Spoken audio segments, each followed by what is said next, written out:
આકાશવાણી અમદાવાદ વડોદરા. પ્રાદેશિક સમાચાર જયેશ વેગડા વાંચે છે. સૌપ્રથમ મુખ્ય સમાચાર. પ્રધાનમંત્રી નરેન્દ્ર મોદી આજે નવી દિલ્હીમાં નવા સંસદ ભવનનો શિલાન્યાસ કરશે. કેન્દ્રીય મંત્રી નીતિન ગડકરીએ કહ્યું છે કે ગુજરાતમાં કેન્દ્ર સરકારના માર્ગ પરિવહન અને ધોરીમાર્ગ મંત્રાલય દ્વારા હાથ ધરાયેલા મહત્વના પ્રોજેક્ટો અને નેશનલ હાઇવેના કામો સત્વરે પૂરા કરાશે. રાજ્યના 65,000 જેટલા પ્રાથમિક શિક્ષકોને અગાઉની વ્યવસ્થા મુજબ જ પ્રથમ ઉચ્ચતર પગાર ધોરણ તરીકે 4,200નો ગ્રેડ પે મળતો રહેશે. ગુજરાત વિજ્ઞાન અને ટેકનોલોજીકલ પરિષદના ઉપક્રમે આજે નોબેલ પુરસ્કાર દિવસની ઉજવણી વેબિનાર દ્વારા કરાશે. અને રાજ્ય સરકાર દ્વારા શરૂ કરાયેલા મોબાઈલ ટુ સ્પોર્ટ્સ અભિયાન અંતર્ગત રાજ્યવ્યાપી ગાયન સ્પર્ધાનું આયોજન કરવામાં આવ્યું છે. સમાચાર વિગતવાર. પ્રધાનમંત્રી નરેન્દ્ર મોદી આજે નવી દિલ્હીમાં નવા સંસદ ભવનનો શિલાન્યાસ કરશે. અત્રે ઉલ્લેખનીય છે કે 5મી ડિસેમ્બરે પત્રકારોને સંબોધન કરતા લોકસભા અધ્યક્ષ ઓમ બિરલાએ કહ્યું હતું કે સંસદ ભવનમાં નવા બિલ્ડિંગનું નિર્માણ આગામી 100 વર્ષની જરૂરિયાતને ધ્યાનમાં રાખીને કરવામાં આવી રહ્યું છે. તેમણે કહ્યું કે નવું સંસદ ભવન 971 કરોડ રૂપિયાના ખર્ચે બનાવવામાં આવી રહ્યું છે, જેમાં હાલના સંસદ ભવનની તુલનામાં વધુ સમિતિ રૂમ અને રાજકીય પક્ષોની કચેરીઓ હશે. તેમણે કહ્યું હતું કે સંસદ ભવનનું આ નવું બિલ્ડિંગ આત્મનિર્ભર ભારતના લોકશાહીનું એક એવું મંદિર હશે જે રાષ્ટ્રની વિવિધતાને પ્રતિબિંબિત કરશે. તેમણે કહ્યું કે તે સંસદ ભવનની નવી બિલ્ડિંગ એ જૂની બિલ્ડિંગ કરતાં 17,000 સ્ક્વેર મીટર મોટી હશે. કેન્દ્રીય મંત્રીમંડળે વર્ષ 2020થી 2023 સુધીના સમયગાળા માટે 20,810 કરોડ રૂપિયાના ખર્ચની આત્મનિર્ભર ભારત યોજનાને મંજૂરી આપી છે. આ યોજના માટે ચાલુ નાણાકીય વર્ષમાં 1,584 કરોડ રૂપિયા ખર્ચ થશે.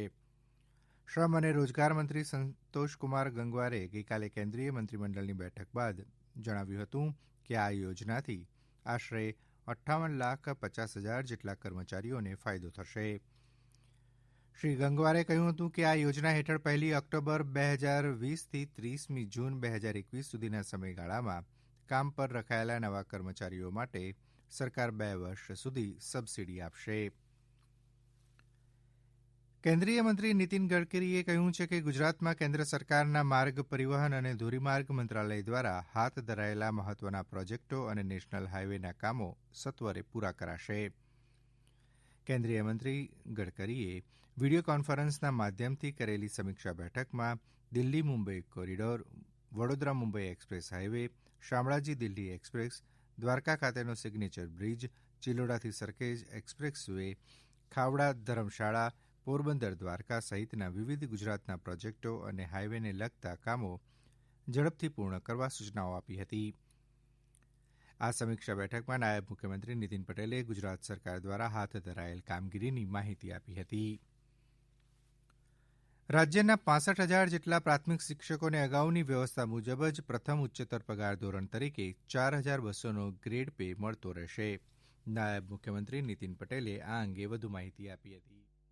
જે શિક્ષકો ને 2,400 રૂપિયાનું પગાર ધોરણમાં આવતા હતા એને વધારીને બધા જ શિક્ષકોને 9, 20, 31 એ પ્રમાણે જે વર્ષો એમની નોકરીના પૂર્ણ થાય એ પ્રમાણે તબક્કાવાર એમના પગાર ધોરણમાં પણ સુધારો કરવાનો નિર્ણય કરવામાં આવ્યો છે. એટલે જેમને હવે 9 વર્ષ પૂર્ણ થઈ ચૂક્યા છે એવા શિક્ષકો 4200ના પગાર ગ્રેડમાં સ્વીકારવાનો નિર્ણય સરકારે કર્યો છે.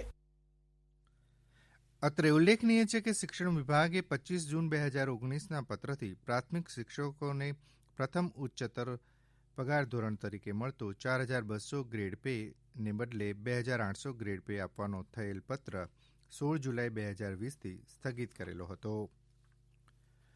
મુખ્યમંત્રી વિજય રૂપાણીએ રાજ્યની જે નગરપાલિકાઓની મુદત પૂર્ણ થાય છે તેવી 51 જેટલી નગરપાલિકાઓની આગામી સામાન્ય ચૂંટણીઓ યોજાય નહીં ત્યાં સુધી જે તે નગરપાલિકાઓના વહીવટી વડા તરીકે ફરજ બજાવતા ચીફ ઓફિસરને તેમની નગરપાલિકાઓની રોજબરોજની કામગીરી વહન કરવા માટેના આદેશ કર્યા છે. આ સમયગાળામાં તેઓ કોઈ નીતિ વિષયક નિર્ણયો લઈ શકશે નહીં.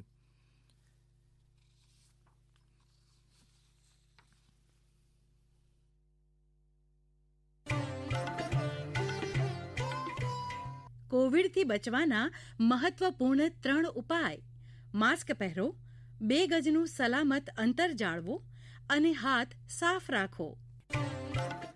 આ પ્રાદેશિક સમાચાર આપ આકાશવાણી અમદાવાદ વડોદરા કેન્દ્ર પરથી સાંભળી રહ્યા છો. ગુજરાત વિજ્ઞાન અને ટેકનોલોજીકલ પરિષદના ઉપક્રમે આજે નોબેલ પુરસ્કાર દિવસની ઉજવણી વેબિનાર દ્વારા કરાશે.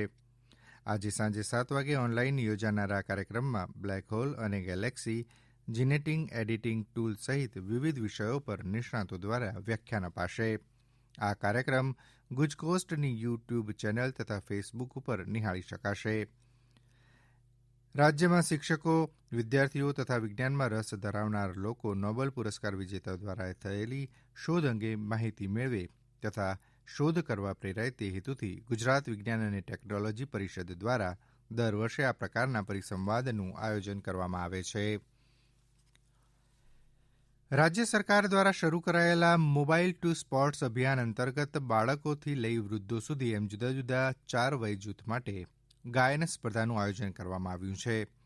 12મી ડિસેમ્બરથી 18મી ડિસેમ્બર દરમિયાન જિલ્લા કક્ષાની સ્પર્ધા યોજાશે અને રાજ્ય કક્ષાની સ્પર્ધા 26મી ડિસેમ્બરે યોજાશે. આ સ્પર્ધામાં 6 થી 14, 15 થી 20, 21 થી 59 અને 60 વર્ષથી વધુ એમ જુદા જુદા વય જૂથ પ્રમાણે ભાગ લઈ શકાશે. આ સ્પર્ધામાં સુગમ સંગીત, લગ્ન ગીત, શાસ્ત્રીય કંઠ્ય સંગીત, ભારતીય લોકગીત કે ભજનની વિડીયો ક્લિપ તૈયાર કરવાની રહેશે. આ વિડીયો ક્લિપ 18મી ડિસેમ્બર બપોરના 12 વાગ્યા સુધીમાં જિલ્લા રમતગમત અધિકારીની કચેરી ખાતે જિલ્લા યુવા વિકાસ અધિકારીને ઈમેલ આઈડી પર અથવા રૂબરૂ પેનડ્રાઈવ કે સીડીમાં મોકલવાનું રહેશે. આ સ્પર્ધામાં જિલ્લા કક્ષાએ પ્રથમ, દ્વિતીય અને તૃતીય ક્રમ મેળવનાર સ્પર્ધકોને મેડલ તથા પુરસ્કાર એનાયત કરવામાં આવશે. જ્યારે રાજ્ય કક્ષાએ અલગ અલગ 10 નંબર આપવામાં આવશે.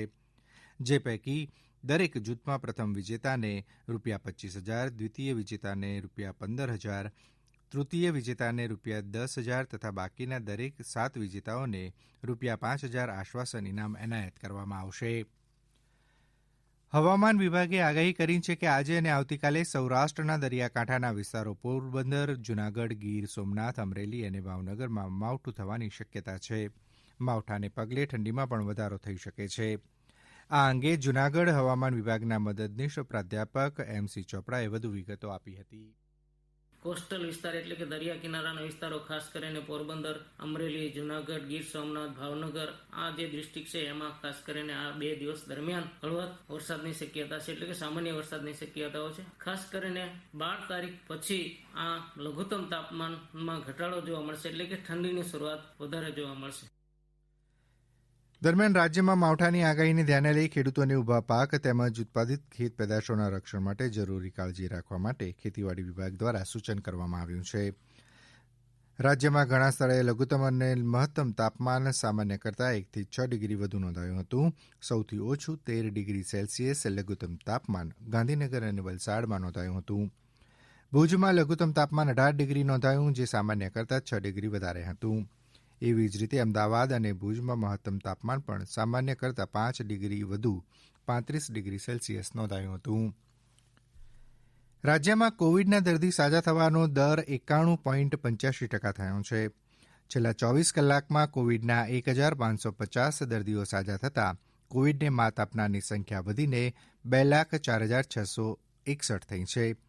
આ જ સમયગાળામાં કોવિડના નવા 1,318 કેસ નોંધાતા કોવિડના કુલ કેસની સંખ્યા 2,22,811 થઈ છે. છેલ્લા 24 કલાકમાં 13 દર્દીના મૃત્યુ થતાં કુલ મૃત્યુઆંક વધીને 4,123 થયો છે. સરકારી ઇજનેર કોલેજ પાટણ દ્વારા ફિટનેસ અવેરનેસ માટે ગઈકાલથી ફિટ ઇન્ડિયા સપ્તાહની શરૂઆત કરવામાં આવી છે, જે આગામી 13મી ડિસેમ્બર સુધી ચાલશે. પાટણ જિલ્લાના અમારા પ્રતિનિધિ જણાવે છે કે સપ્તાહ અંતર્ગત વિવિધ પ્રવૃત્તિઓનું આયોજન કરવામાં આવ્યું છે. આ સાથે વિવિધ સ્પર્ધાનું પણ આયોજન કરવામાં આવ્યું છે. ભાગ લેનાર તમામને સર્ટિફિકેટ આપવામાં આવશે તથા વિજેતાઓને પુરસ્કાર એનાયત કરવામાં આવશે. અંતમાં મુખ્ય સમાચાર ફરી એકવાર. પ્રધાનમંત્રી નરેન્દ્ર મોદી આજે નવી દિલ્હીમાં નવા સંસદ ભવનનો શિલાન્યાસ કરશે. કેન્દ્રીય મંત્રી નીતિન ગડકરીએ કહ્યું કે ગુજરાતમાં કેન્દ્ર સરકારના માર્ગ પરિવહન અને ધોરીમાર્ગ મંત્રાલય દ્વારા હાથ ધરાયેલા મહત્વના પ્રોજેક્ટો અને નેશનલ હાઈવેના કામો સત્વરે પૂરા કરાશે. અને ગુજરાત વિજ્ઞાન અને ટેકનોલોજીકલ પરિષદના ઉપક્રમે આજે નોબેલ પુરસ્કાર દિવસની ઉજવણી વેબિનાર દ્વારા કરાશે. આકાશવાણી અમદાવાદ વડોદરા કેન્દ્ર પરથી પ્રાદેશિક સમાચાર પૂરા થયા.